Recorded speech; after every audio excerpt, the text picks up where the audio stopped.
Hi hello friends, ನಿಧಿ daily ವ್ಲಾಗ್ಸ್ಗೆ ಮತ್ತೊಮ್ಮೆ ಸ್ವಾಗತ. So ಇವತ್ತು ವೀಡಿಯೋ ಮಾಡ್ತಿರೋ ಕಾರಣ ಏನಂದರೆ, ನನ್ನ ಮಗನ ಸ್ಕೂಲಲ್ಲಿ ಒಂದು ಪೋಷಣ ಅಭಿಯಾನ ಅಂತ ಇಟ್ಕೊಂಡಿದ್ದಾರೆ. ಸೊ ಸ್ಕೂಲಲ್ಲಿ ಟೀಚರ್ಸ್ ಕಾಲ್ ಮಾಡಿ, ಮೇಡಮ್ ಈ ಥರ ಒಂದು ಪ್ರೋಗ್ರಾಮ್ ಮಾಡ್ತಾಯಿದ್ದೀವಿ, ಸೊ ಎಲ್ಲ ಪೇರೆಂಟ್ಸ್ ಕೂಡ ಬರಬೇಕು ಅಂತ ಎಲ್ರಿಗೆ ಸಹ ಹೇಳಿದರು. ಸೊ ನಾನು ಕೂಡ ಹೋದ ವರ್ಷ ಹೋಗ್ಲಿಕ್ಕಾಗಿಲ್ಲ, ಸೊ ಈ ವರ್ಷ ಹೋಗುವ ಅಂತ ಹೋಗಿದ್ದೆ. ನೋಡಿ, ಪೋಷಣ ಅಭಿಯಾನ ಅಂತ ಮಕ್ಕಳಿಗೆ ಒಂದು ಪೌಷ್ಟಿಕಾಂಶತೆಯ ಬಗ್ಗೆ ಒಂದು ಅರಿವನ್ನು ಮೂಡಿಸುವಂಥ ಒಂದು ಕಾರ್ಯಕ್ರಮ. ಈಗ ಮಕ್ಕಳು ಹೊರಗಡೆದೆಲ್ಲ ಜಾಸ್ತಿ ತಿಂತಾರಲ್ಲ, ಪಿಜ್ಜಾ ಬರ್ಗರ್ ಅಂತ, ಅದಕ್ಕೋಸ್ಕರ ಒಂದು ಚಿಕ್ಕ ವಿಡಿಯೋ ನೋಡ್ಕೊಂಡು ಬರೋಣ.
ಹಾಯ್, ಮಕ್ಕಳೇನೆಲ್ಲ ಎಷ್ಟು ಖುಷಿಯಾಗಿದ್ದಾರೆ ಅಂತ ನೋಡ್ತಾ ಇದ್ದೀರಾ.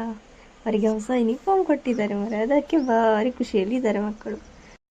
ನಮ್ಮ ಶಾಲೆಯ ಮುಖ್ಯೋಪಾಧ್ಯಾಯರು ರವೀಂದ್ರ ಹೆಗ್ಡೆ ಸರ್ ಅವರದ್ದು ಅಣ್ಣನ ಪ್ರಥಮ ಪುಣ್ಯ ಸ್ಮರಣೆ ದಿನ, ಹಾಗಾಗಿ ಅವರು ಮಕ್ಕಳಿಗೆ ಏನಾದರೂ ಒಂದು ಕೊಡಬೇಕು ಅಂತ ಒಂದು ಪ್ರೀತಿಯಿಂದ ಎಲ್ಲ ಮಕ್ಕಳಿಗೂ ಯೂನಿಫಾರ್ಮನ್ನು ಕೊಟ್ಟಿದ್ದಾರೆ. ಸೊ ಹಾಗಾಗಿ ಮಕ್ಕಳೆಲ್ಲ ತುಂಬ ಖುಷಿಯಲ್ಲಿದ್ದಾರೆ ಹೊಸ ಯೂನಿಫಾರ್ಮ್ ತಗೊಂಡು. ಸೊ ಹಾಗಾಗಿ ನಾವು ಪೇರೆಂಟ್ಸ್ ಎಲ್ಲ ಒಟ್ಟಿಗೆ ಸೇರಿದ್ರಿಂದ ಅವತ್ತೇ ನಾವು ಕೂಡ ಒಂದು ಚಂದದ ಸೆಲ್ಫಿ ತೆಗ್ದ್ವಿ ಮಾರೆ. ನೋಡಿ, ಎಲ್ಲ ಪೇರೆಂಟ್ಸ್ ಒಟ್ಟಿಗೆ ನಿಂತ್ಕೊಂಡು ಚಂದದ ಸೆಲ್ಫಿ. ಸೊ ಹಾಗೆ ಸೆಲ್ಫಿ ಎಲ್ಲ ತೆಗೆದಾಗಿ ಮಾತಾಡಿಕೊಂಡು ಸೀದಾ ನಾವು ಊಟಕ್ಕೆ ಹೊರಟೆವು. ಊಟಕ್ಕೆ ಎಷ್ಟು ಬಗೆಯ ತಿನಿಸು ಅಂತೀರಿ ಫ್ರೆಂಡ್ಸ್. ಒಬ್ಬೊಬ್ರು ಪೇರೆಂಟ್ಸ್ ಎಲ್ಲ ಮನೆಯಿಂದ ವಿಧ ವಿಧವಾದಂತಹ ತಿಂಡಿಗಳನ್ನೆಲ್ಲ ಮಾಡ್ಕೊಂಡು ಬಂದಿದ್ರು. ಪಲ್ಯ ಆಗಿರ್ಬೋದು, ಕಡುಬು ಆಗಿರ್ಬೋದು, ಪೋಡಿ, ಪತ್ರೊಡೆ ತಿಂಡಿ ಎಲ್ಲ ತುಂಬ ಬಗೆ ಮಾಡ್ಕೊಂಡು ಬಂದು ಸೊ ಚಂದ ಮಾಡಿ ಎಲ್ಲರೂ ಮಾತಾಡ್ತಾ ಖುಷಿಯಿಂದ ಊಟ ಎಲ್ಲ ಮಾಡಿ ಹಾಗೆ ಎಲ್ಲರೂ ಗಮ್ಮತ್ತಲ್ಲಿ ಮಾತಾಡಿಕೊಂಡು ಹೊಟ್ಟೆ ತುಂಬ ಊಟ ಮಾಡಿ ಲಾಸ್ಟಿಗೆ ಪಾಯಸ ಸಹ ಇತ್ತು ಮಾರೆ. ಹೊಟ್ಟೆ ಫುಲ್ಲಾಗಿ ಹೋಯಿತು. ಇವತ್ತಿನ ವಿಡಿಯೋ ಇಷ್ಟ ಆಯಿತಾ? ಇನ್ನೊಂದು ಚಿಕ್ಕ ವಿಡಿಯೋ ಇಷ್ಟ ಆಗಿದರೆ ನಿಮಗೆ ನನ್ನ ಚಾನಲ್ನ ಒಂದು ಸಬ್ಸ್ಕ್ರೈಬ್ ಮಾಡಿ, ಲೈಕ್ ಮಾಡಿ ಆಯಿತಾ? ಇನ್ನು ನೆಕ್ಸ್ಟ್ ವಿಡಿಯೋದಲ್ಲಿ ಸಿಗುವ. ಬಾಯ್.